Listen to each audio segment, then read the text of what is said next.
What is school for? Feel free to call me slow, but I spent 16 years going to school, and I still don't know. When I finished, I didn't know how to do my own taxes, purchase a home, or apply for a loan. I didn't know a thing about investments, building credit, or getting a job. I graduated at the top of my class, and what did I have? This fancy diploma to sit at home with my mom. But luckily, they did teach me some important skills like factoring trinomials and how mitochondria is the powerhouse of the cell. I'm so happy I remember the Pythagorean theorem, because it helped me a lot. Okay, I'm lying. Let me stop. Because all the stuff they taught me, truthfully, I forgot. Mom, remember when you would ask me, what did you learn in school today? And I would say, nothing much. I wasn't being modest. The truth about it, Mom, is I had already forgotten. And it's not just me. Millions of students sing the same song. How many of you guys avoid eye contact with the teacher to try not to get caught upon? Afraid to raise your hand for fear of being wrong, which proves that school isn't an environment for learning or building up the intellect. It's just a game you play for grades and how many A's you can collect. But I guess what do you expect when the most commonly asked question in class is this gonna be on the test? Is this gonna be on the test? See, if school put learning instead of testing and memorizing as the top standard, then the letter F would not stand for failure. It would stand for find another answer. And if school was really interested in our personal and academic success, students would wake up later, have more freedom and homework, a lot less. And that's not my opinion. This conclusion has been scientifically tested and proven. And any teacher that doesn't believe me, feel free to check my works cited page to inspect. Oh, and I did it in MLA format because I know that's all you will accept. See, students would get more benefit from an extra hour of sleep than putting them through the torture of an extra essay, reading 150 pages, doing problems 1 through 60 on the worksheet, and having 3 projects due by the end of the week.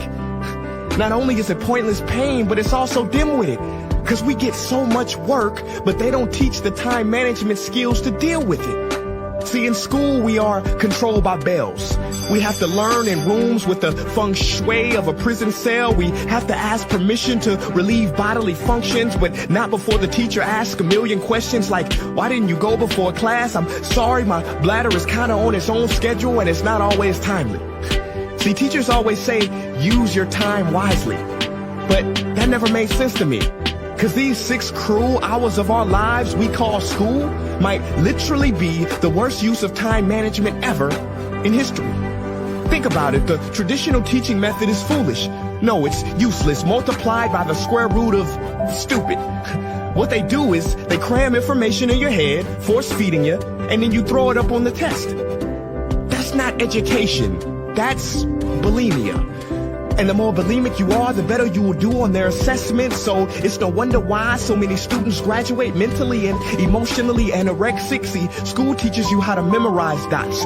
True education should teach you how to connect them. True education teaches you how to catch a fish. School teaches you, yeah, you caught the fish, but you didn't show your work, so it doesn't count. Throw it back.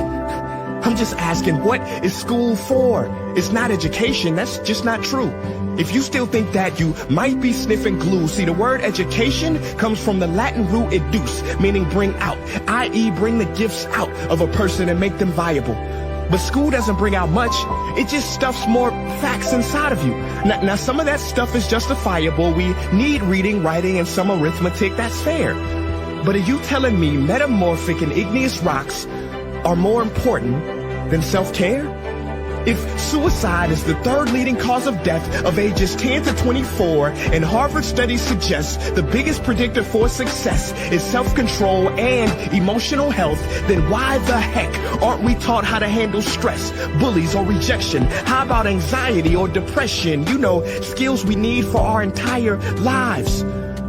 Bro, I don't even know how to cook. I'm honestly surprised I'm still alive. But hey, at least I can name all the battles that happened in the Civil War. Seriously, what is school for? Some say you need it to be successful, and that's something we do not doubt. But do you own a MacBook or iPhone? Did you know they both were created by a dropout? I'm saying that there's a difference between people who are smart and people who score better. I'm saying that your future is something that no test will ever measure. Even if that test begins in 3 letters like SAT, ACT, it's BS if they say those determine your LIFE.